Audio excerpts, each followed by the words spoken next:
रमन बल्ला के बेटे वो भी बयान दे रहे हैं इस बयानों को लेकर, उनको क्या जवाब देंगे? देखिए, बाप को आगे आते डर लगता होगा शायद, हैं बच्चों से ये करवाएंगे। मेरे भी बच्चे हैं, संस्कारी हैं, वो मैं उसके बाप के समान उसके बेटे अगर है तो, अगर अच्छा बाप होता तो उसको ज़रूर रोकता कि ऐसा नहीं बोलते, वो तुम्हारे पिता समान है।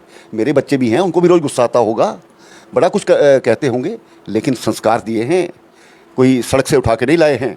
तो इसलिए मैं उनको कहना चाहता हूँ, अपनी औकात में रहो, अपनी औकात में रहो।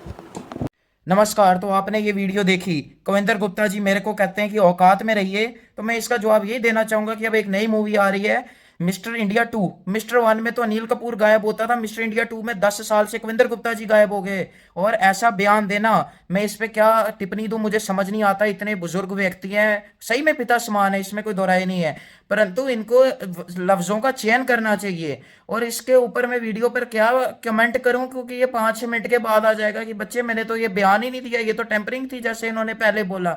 तो ये इनको बोलना चाहिए कि जैसे पिता को अच्छे संस्कार देने चाहिए, तो हमारे को संस्कार कितना दिया है हमारे को पता है। हम युवा राजपूत सभा के साथ जाके बैठे, जब लाठियां पड़ रही थी, हम लाठियां खा रहे थे, उनके जेल के हम दरवाजों तक के रास्ते तक पे गए, आपकी सरकार ने हमारे को वहां मिलने तक नहीं दिया गया। चाहे कोई भी मुद्दा जम्मू के अंदर आया हो, सबसे पहले हमने उसके ऊपर उठाया, स्मार्ट मीटर पे हमने उस पर उठाया। और आपको तो ऐसे बयान देने नहीं चाहिए, क्योंकि आपका एक नया बयान आया था पहले जब आपने ओथ ली थी कि आसिफा का जो रेप का केस है वो छोटा मामला है, वो बड़ा मामला नहीं है, उस पर मैं बयान नहीं देना चाहूंगा। तो ऐसे तरीके की मानसिकता को मैं क्या जवाब दूं? आप उम्र में मुझसे बेशक बड़े हो सकते हैं, आपको हम पूर्ण तरीके से सम्मान करते हैं, परंतु आपने ये कहा कि औकात में रहिए, तो औकात तो आपको जम्मू कश्मीर की जनता दिखा के दिखाएगी अभी थोड़े टाइम में।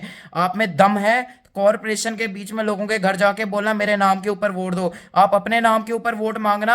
हम आपको उसी वक्त, और आपको बड़ा उड़ने का शौक है ना, हम आपको उड़ा के दिखाएंगे जम्मू के यहाँ से, जमीनी सतह से। ऐसे तरीके के भाषणबाजी करना आपको शोभा नहीं देता। मैं यही चीज आपको कहना चाहूंगा, आपको उनके साथ में जाके बैठना चाहिए था बीच में जाके। और आपने हमारी औकात की बात की, हम जम्मू के पूर्ण निवासी हैं, हमारा जम्मू यूनिवर्सिटी में मेरिट के ऊपर हमारा दाखिला हुआ, 12th के बीच में 93.2% हमारा स्कोर था। आप जरा अपना भी बताइए ना, बीच में जाके फिर बताते हैं किसकी क्या औकात है। हमारी औकात ये थी, हम अकेले कार में, वीडियो देख लेना, अकेले थे हम जो युवा राजपूत सभा के साथ वहां पे जाके बैठे बीच में जाके। आप में तो दम नहीं था, आप वहां जाके बीच में बैठ के दिखाते। सर बयानबाजी करना आपको हम बोल नहीं सकते, आपकी उम्र के लिए भी अच्छा नहीं अगर हम ऐसे कोई टिप्पणी आपके ऊपर दें बीच में जाके। कौन क्या है वो तो आपको वक्त ही बताएगा। ऐसे तरीके के बयानबाजी हमारे ऊपर मत करो। और आपने बोला कि पिता को में दम नहीं है, तो दम किस में क्या नहीं है, वो तो आप में दम नहीं है कि पिता के ऊपर छोड़ो बच्चे के। आपका वो हमारे शक्लें देखिए, आपके शक्लों से पसीना आने लग गया हमारा नाम लेते हुए, आपको नाम तक नहीं याद रहा बीच में। तो हमारा नाम लेते हुए अगर आपकी ये हालत होगी तो पिता को तो आप छोड़ दीजिए। पहले वक्त था, हम मानते हैं कि चुनाव हार गए, बीच में जाके दम है तो फिर आइए मैदान में, अब हम आपको जमीनी स्तर से रूबरू कराएंगे। और अभी नगर निगम के चुनाव है, हम आपका सुपड़ा साफ ना करवा के दिखाया तो हमारे को बात करना। ऐसे बयान आपको नहीं करने चाहिए। और किसकी क्या औकात है वो तो हम ज्यादा जम्मू के लोग जानते हैं कि जनता के साथ कौन खड़ा है, बीच में जाने का दम किसके अंदर है, प्रदर्शन करने का दम किसके अंदर है। आप केवल भाषण जीवी हो, आपका अगर इतना ही दम था, आपने एक ही पोस्ट उसकी निकाली थी बीच में मेडिकल की, जो अपने नर्सिंग की, जो अपनी बच्ची को जाके आपने उसमें एडजस्ट कराया। तो ऐसे बयानबाजी आप मत करो बीच में जाके। हम डोगरा लोग हैं, हम कुछ ज्यादा गलत बयान आपको देना नहीं चाहते बीच में, हमारा खून वैसे ही बड़ा गर्म होता है।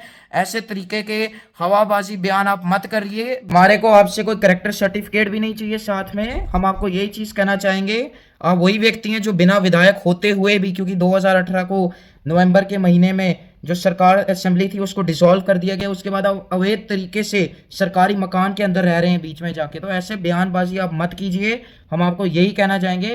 पहले जाके आप जो 10 करोड़ की जो घर में आप रह रहे हो बीच में, पहले आप अपना आईना शीशे में जाके अपना देखिए, फिर जाके आप औकात की बात कीजिए। हमने अपना नाम दीवार पे क्या लिख दिया, बारिश से होने लगी हमको मिटाने के लिए। जब बारिश ना मिटा सकी तो आप जैसे लोग क्या हमको मिटा के दिखाएंगे? हम यही कहना चाहेंगे।